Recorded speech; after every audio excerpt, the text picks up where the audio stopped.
La venganza será terrible por las 7:50, estamos cada uno en nuestras casas, pero el día 27 será el reencuentro de La venganza será terrible de forma presencial, al menos los que estamos de este lado del mostrador. Se transmitirá por streaming y los accesos están en entrada1.com. Vamos a hablar esta noche de la princesa de Éboli y de Antonio Pérez del Hierro.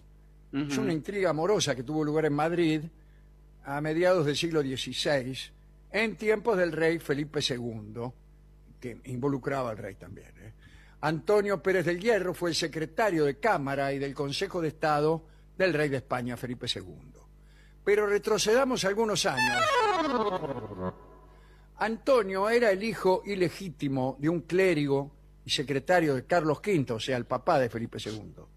Fue criado en la corte y se educó en las universidades de Alcalá, Lovaina, Salamanca y Padua.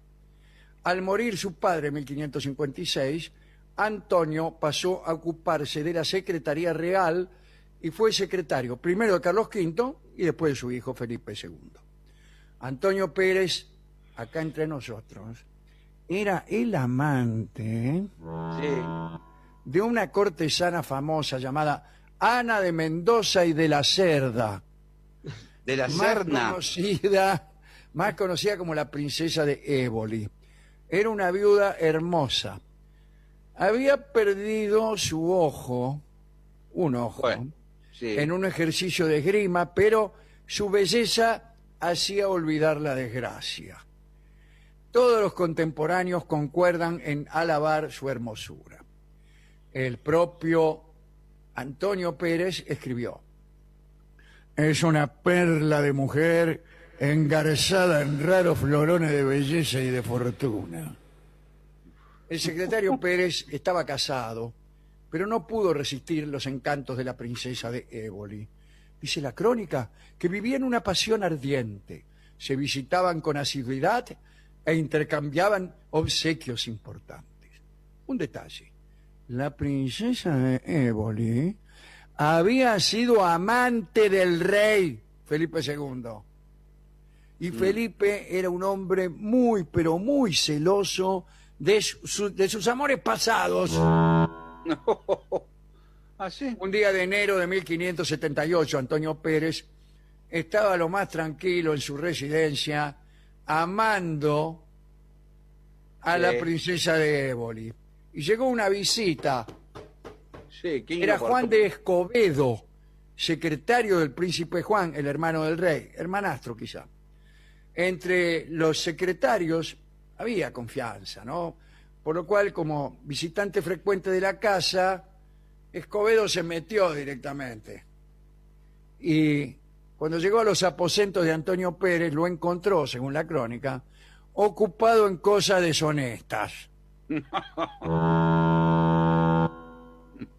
Escobedo gritó que lo que veía era inadmisible. El visitante, ¿no? Sí, sí. Dijo: lo que estoy viendo es inadmisible y estoy obligado a contárselo al rey, dijo. Uy, encima Los celoso. cronistas dicen que la que respondió en ese momento fue la princesa de Éboli. Sus palabras fueron: haz lo que quieras, Escobedo. A mí me gusta más el trasero de Antonio Pérez que la persona del rey. Y para liquidarlo con prolijidad, decidió buscar nada menos que el visto bueno del rey. De a poco, Pérez hizo pasar a Escobedo como el más peligroso de los individuos.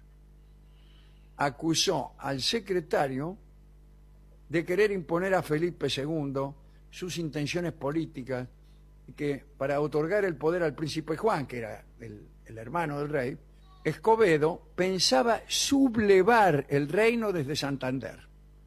Y agregó detalles. Dijo que Escobedo había solicitado imprudentemente permiso para fortificar el puerto de Santander con el pretexto de proteger la flota que zarpaba desde allí hacia Flandes. Pérez explicó al rey que en realidad esa base servía para desembarcar tropas que podían marchar hacia Madrid.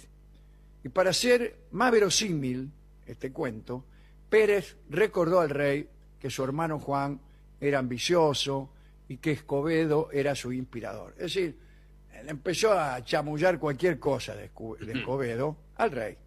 Y Felipe le creyó a su funcionario y incluso le dio autorización para que eliminara al traidor. Como era importante que el crimen se cometiera de la manera más discreta, un ayudante de Pérez puso veneno en la comida y en la bebida de Escobedo, que cayó en cama, pero no se murió. Oh, Se acentuó una descompostura que él tenía, pero no hubo muerte. Escobedo, que no sospechaba nada, acusó a una esclava morisca que le había llevado la sopa. Esta pobre chica fue entregada a los jueces y ahorcada en la Plaza Mayor de Madrid. Pérez supo que había que resignarse a un método más seguro, que era la espada. El rey, prevenido, pero preso de escrúpulos durante la Semana Santa, consultó a su confesor y a un miembro del consejo para ver si estaba bien hacer sonar a un niato en Sí. Semana Santa. Ambos opinaron que la razón de Estado ponía al príncipe por encima de las leyes cuando se trataba de eliminar a un enemigo de la corona. Entonces, muy tranquilo, el rey dejó hacer.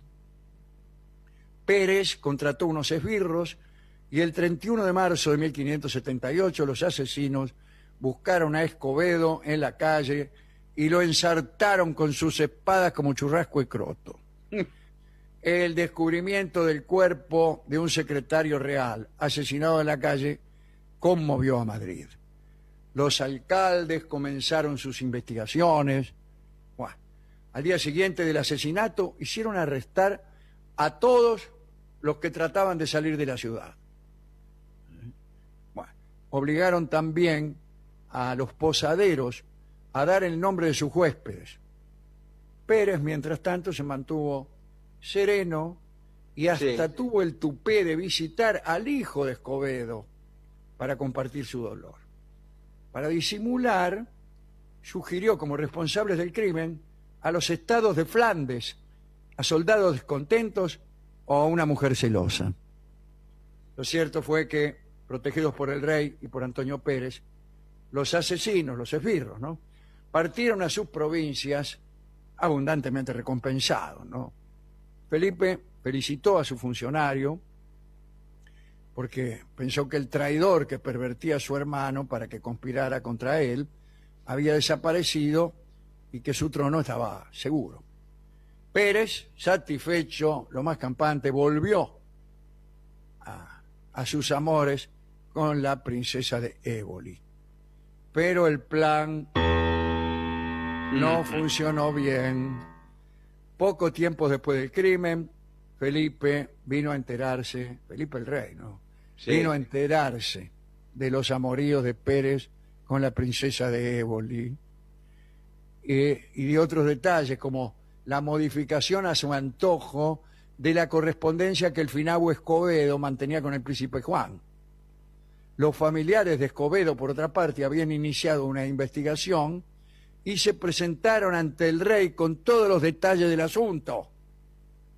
Furioso, Felipe II mandó presos a los amantes, que jamás volvieron a verse. La princesa de Éboli murió en su presidio algunos años más tarde, en enero de 1592. Pérez también fue encarcelado.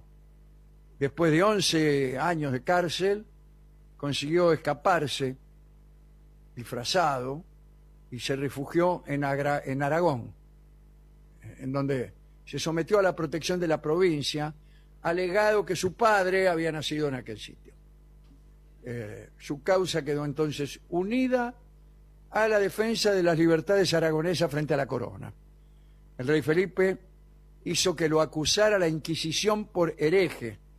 La Inquisición tenía jurisdicción en toda España, pero fracasó en el intento de apresar a Pérez. El pueblo no toleraba que Felipe II se inmiscuyera en los asuntos de sus nativos y lo protegió. Dispuesto a imponer su autoridad, Felipe envió un ejército a Zaragoza que tampoco pudo atrapar al traidor. Con ayuda de los aragoneses, Antonio Pérez huyó a Francia.